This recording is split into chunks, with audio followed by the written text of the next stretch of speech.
Welcome back, everybody. We got one more segment before we tune out for this week. Alex is going to take us through the trade deadline that came and went, and it was a crazy one, wasn't it, Alex? Yeah, it was nuts. But yeah, before we get into that, we'll do fantasy just like always. First time in a while, I really don't want to talk about it. Yeah, Tyler, huge win for you. You did Let's go. Get to 7-6. Yours truly is still 10-3, so should be okay. And then traded. I would say a big win, but you're 4-9, so it's not like plain spoiler, baby. Yeah, plain spoiler. And then James also lost. So what's upset week? We were March Madness. It was March Madness. Yeah, speaking of that, March Madness is still going on. We're getting down to the nitty gritty. Again, thank you to all of you who put your brackets in there. I don't know who's at the top. I know mine. I'm like at number 3 right now, so I'm kind of hoping that somehow I pull it out and then I don't have to pay anybody, and I just like keep my money. So that'll be fun. But yeah, so the trade deadline was last Thursday, March 25th. It came down to the wire. Some of them a little bit past the wire. The trades just have to be agreed upon by the deadline, and then the paperwork just has to be filed by the league office for it to be official. And then there were some buyouts too, and we'll talk about that a little bit later. I didn't really tell the boys about that, but we'll just kind of get into it real quick.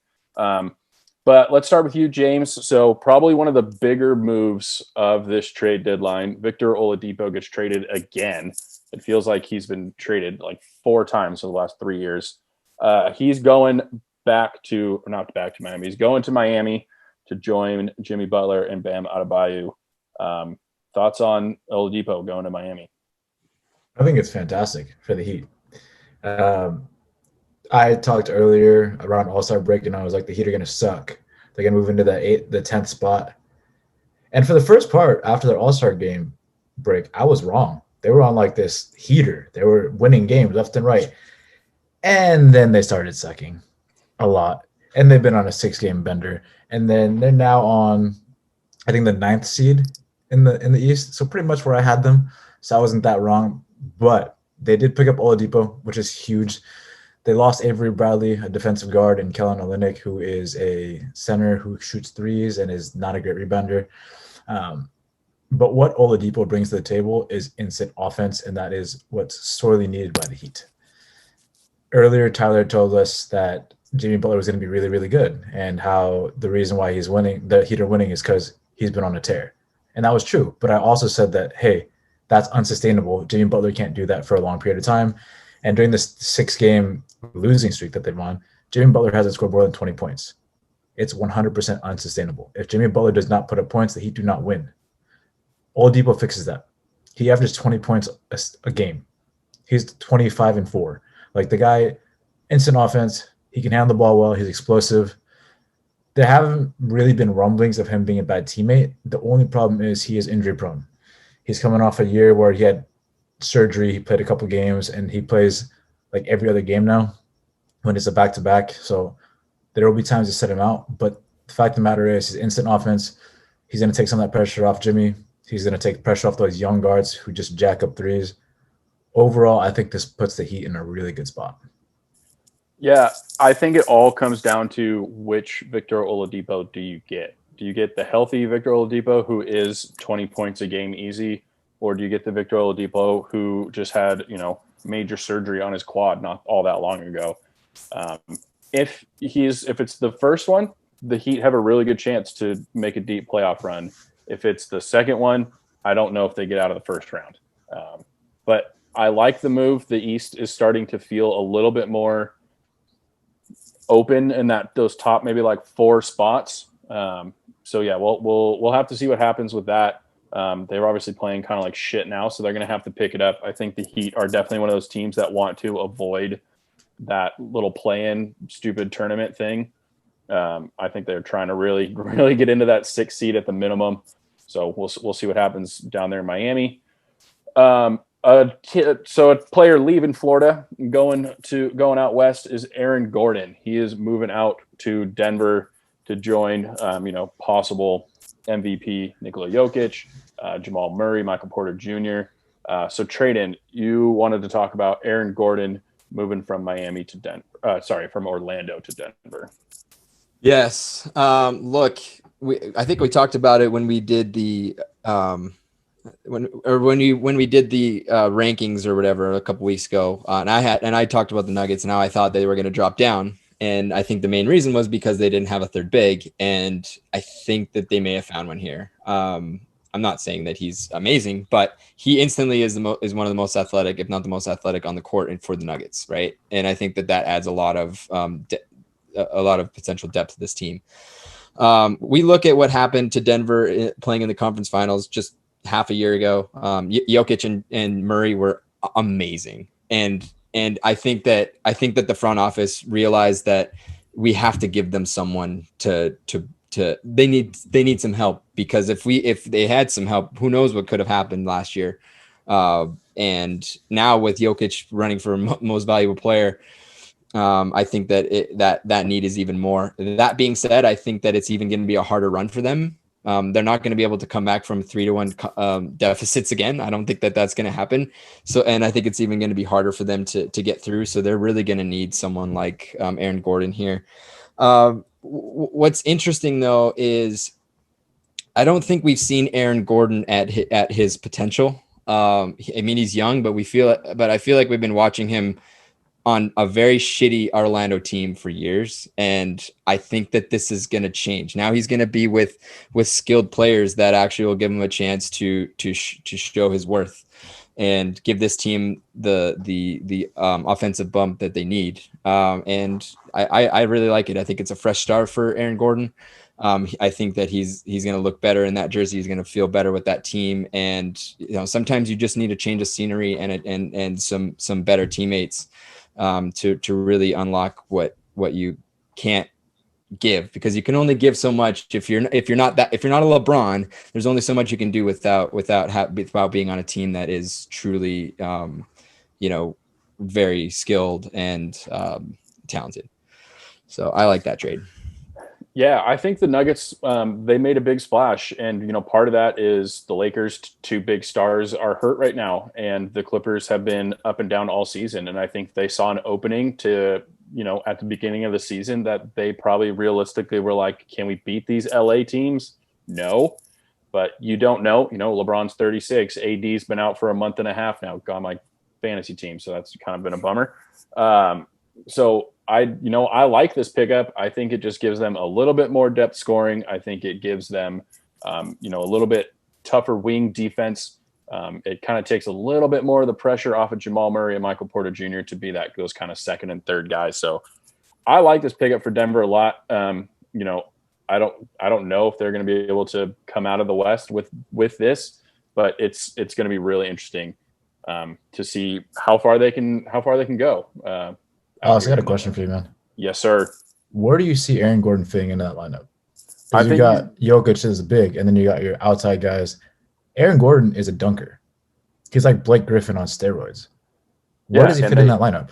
And they have the best big man passer in the NBA right now. He can play either a 3 or a 4.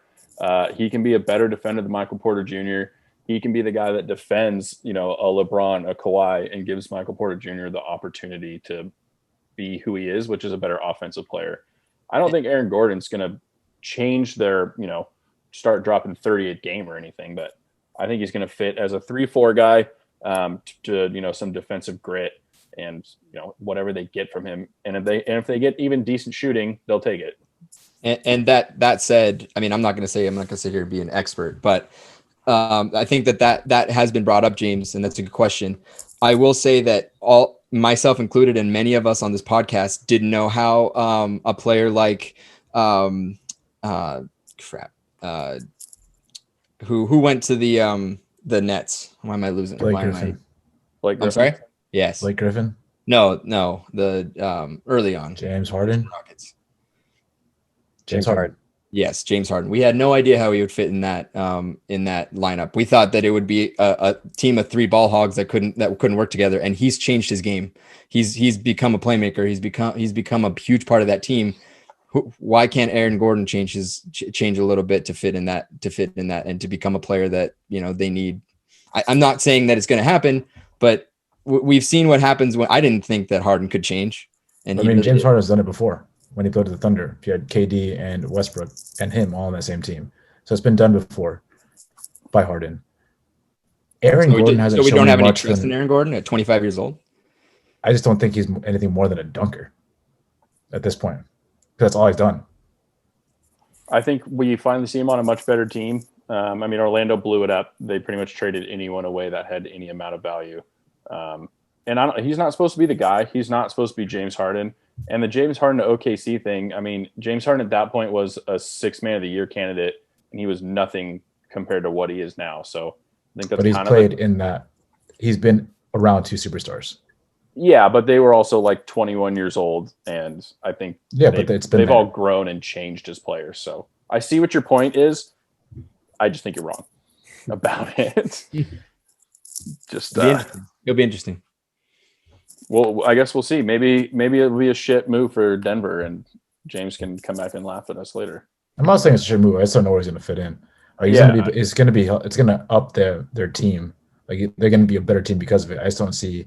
I just think it gives them more athleticism and depth, and I think they'll make it work. However, they make it work. Okay, moving on. Tyler, Jj Reddick is out of New Orleans and he's going to Dallas. He's a veteran guy to play on, a pretty young team that hasn't, had a ton of success in the playoffs. So, thoughts on Jj Reddick going to the Mavs? Yeah, as you mentioned, veteran guy on a team that's, trying to make that push into one of the top contenders in that Western Conference. I think he's going to bring a lot of veteran leadership to that team. He's coming off a heel injury. So there's a little bit question marks around if he's 100% healthy. That's going to be huge. And what he obviously brings to the skill side, he's one of the best 3-point shooters in basketball. He's been in the top 5% of 3-point shooters in basketball over the last 3 or 4 seasons. And Dallas, was a little bit weak in that area. I think they ranked 19th in the NBA in 3-point percentage. So I think Jj Reddick being on this Dallas Mavericks team makes them better. Does it push them into the upper echelon of that Western Conference? No. But they're currently in, I believe, the 10th spot in the Western standing. So they're in that, playing part of it. So maybe they make a push to get in that top 6 with Jj Reddick on the team. Like I said, I think it's a good move for Dallas. Makes the team better, add some veteran presence, gives them some 3-point shooting. 2 things that I think that Dallas was lacking, and Jj Reddick does provide that. So I think this was a good move. Yeah, I mean, any team in the NBA will take veteran leadership / 3-point shooting in today's game. Yeah. No team's going to turn that away. I mean, you've seen what 3-point shooting can do to the league. It changes everything for some teams. So I like that pickup. I don't know if it's maybe as needle turning, or whatever the phrase is compared to the other 2 we talked about earlier, but I like the pickup for Dallas. Obviously, as we've said, I'm a huge Doncic fan. So hopefully I think we get to see some more of him in the playoffs. And then my pick, the one that I wanted to talk about, is Rajon Rondo getting traded from the Hawks, going to LA, but to the Clippers, and Lou Will leaving so he can go eat wings in Atlanta and get COVID or whatever he did. I think this is a championship move for the Clippers. I think the Clippers are now the team to beat coming out of the West. Playoff Rondo is a thing. Kawhi and PG are great players, but they are not players like Rondo or LeBron or Luka Doncic where the offense runs through them. They are there to score buckets, but they don't and play defense because they're 2 of the best wing defenders in the NBA. And if the offense doesn't have to run through them, they can save their legs a little bit. And we've already seen it. The Clippers are now on a 6-game win streak. They just beat the Bucks tonight.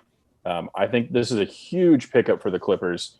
And, and especially with the Lakers injury woes right now, I think the Clippers are the team to beat coming out of the West.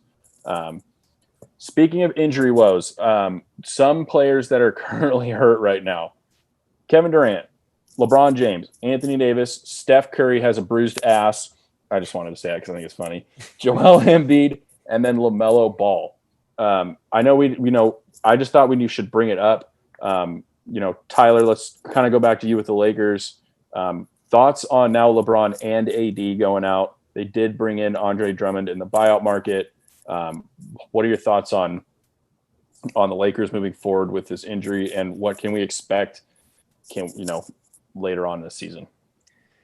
Yeah, it's brutal. I mean, you lose your top two players, especially in basketball. That's a huge blow. I mean, I know this Lakers team is very deep and, they'll kind of survive, but they're not going to win much come playoff time if these two guys are not healthy. It's plain simple. I mean, so they got to figure out getting those guys back and playing, or being able to play well enough to be able to play, or healthy enough to be able to play. Those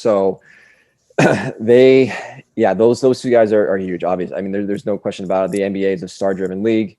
If you don't have your stars, you're not going to win, period. So Lakers need to get LeBron and AD back, or otherwise it's going to be a real quick exit in the postseason for him.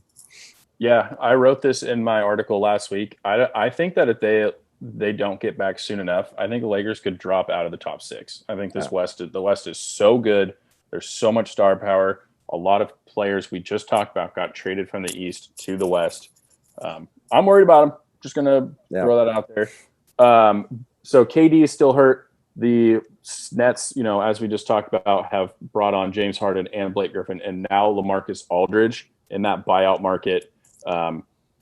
James, what do you think about the Nets? They're kind of the big bad boys now. What do you think? Like, KD hasn't played in a really long time. Do they need to all play together? Or is that not going to be a problem because there's just so much talent? I don't think it's going to be a problem at all. To be honest, KD doesn't really have to play all that much. He missed an entire year from an Achilles, and he still came back, and his first game back put up MVP numbers, and they won. Like, the fact of the matter is there's a lot of talent, and this team has a lot of chemistry. From the outside, it doesn't look like it, but watching them on the court, it's a symphony. It's poetic. The ball goes where it's supposed to go, and there's no complaining. It's kind of just they're playing basketball the way they know how to play it, and they're playing it having fun. I think the added Blake Griffin and LaMarcus Aldridge is insurance. I still am not sold on Blake Griffin. LaMarcus Aldridge is a damn good player. He's not a stretch four per se because he didn't shoot the three all that well, but he can shoot it from the wing a decent amount, from the elbow a good amount too. He's a good rebounder, really good fundamentals.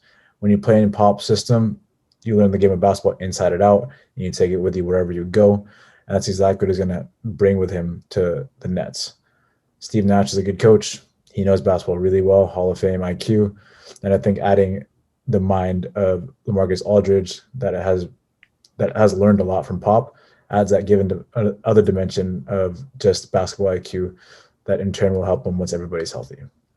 At the end of the day, all those buyout guys, Blake Griffin, LaMarcus Aldridge, if they don't play a lot come playoff time, they're okay with that. That's what they signed up for when they signed that contract. So as long as they win a championship, they're good. This is a team that has a lot of good chemistry, a lot of good talent. They're going to go pretty far. Yeah, I think, they obviously signed up to win. That's what they're there for. Neither one of them have gone very far in the playoffs before, so they're both there to win. Brooklyn is kind of turning into the Yankees of the basketball world right now, a little bit of the, evil empire, whatever you want to call them. So we'll see what happens there. And then just very last thing, LaMelo Ball is out for the season. He broke his wrist. I just think that's bad for basketball. I just think it's sad. He was having a great season. He was probably the front runner for the Rookie of the Year. The Hornets they're somehow the 4 seed right now in the East. I have no idea how that happened. They're game over 500. Yeah, 23-22, the Charlotte Hornets. Oh my God. But yeah, right. Literally no idea. I had to fact check you for that because I didn't believe you, but damn, you're right. Yep, I have it open right now. Traden, just thoughts on LaMelo and kind of his impact so far, and Yeah, I mean, I think you kind of nailed it. I mean, it's just not good. I mean, he's having a great season, and the Hornets actually were, they were looking good. I mean, they were looking okay. I thought they were going to make a push. And like you said, I mean, when a player like that's playing so well completely goes down, it's rough. And there's not much more you can say. That you need to keep those players. basketball is much better when he's healthy, and obviously the Hornets are better when he's healthy. That's a given. And it's a big hit and a shame for the Hornets, because I think that they were actually like kind of like giving it a go, and you gotta applaud that. Yeah, I know. Yeah, I think the Hornets are probably one of those teams that gets almost zero media attention, and having LaMelo Ball kind of gives them that attention. Yeah, and it's a bummer. He was having a great season. I know I kind of threw this injury stuff on you guys kind of last minute, but I appreciate you guys kind of diving into it with me. But Traden, that's all I got for the NBA this week. It's coming down to the wire, just like hockey. It is coming down the wire. What, you guys got like a month? Is it 4 weeks or 5 weeks left? Yeah, about a month. Everyone's got like 20-ish games left. Yeah, it's coming down to the wire. The NHL is coming down the wire. Middle of May, we're going to be in playoff mode for both leagues. So it's going to be intense. That's it for episode 40. Guys, I think it was a damn good one. I enjoyed it. Good information, good discussion. I think we're getting better just in terms of our knowledge about everything. Like I'm actually talking basketball, and it's kind of weird. So I'll take it.